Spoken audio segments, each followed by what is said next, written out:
Dad started the business in 75, 76. Tom's father, Bill, started the business, which was over out of an old cow barn next to their house. He had gone to auction, and he had brought home these 4 furnaces, these great big huge oil furnaces. And they sat out in the barn, and me and Tom's brother Mike, who were best friends, looked at those and said, "What the heck are those things?" And he says, "Those are furnaces." By the end of the week, he had sold them all. So, therefore, went to the auction again and found out where these were coming in from.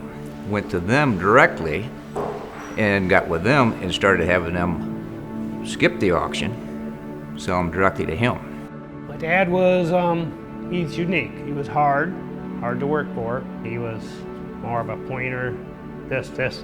No, stop that, let's do this. I started when I was 12. My job was to straighten the furnaces up, knock out the dents, straighten them up from there. My dad ran it out of his barn at his house. When I was a teenager, I'd be reading a service manual or a troubleshooting manual and stuff. Back then people didn't have a lot of money and they wanted a deal, and there was a lot more do-it-yourselfers at that time. 86, we just got busier and busier and more people wanted installations, so we started doing installations. We were extremely large, and then I bought the building in Bangor, which was Dewell building. It was 115,000 square feet. Some individuals broke in and burned it down trying to see what they wanted to steal. So then we kind of had to restart from scratch after that. That was a kind of a rebirthing of the business. Quite a few tragedies over the years. We've had a few fires and stuff like that, and always seem to bounce back, come back, keeps going, and don't know how he does it.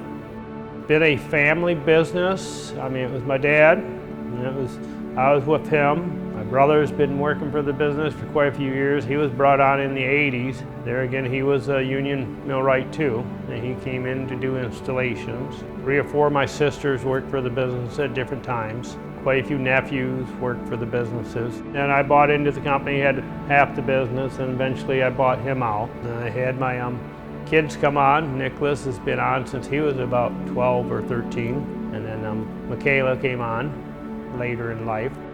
I'd like to see where it's at in another 30 years if I'm around.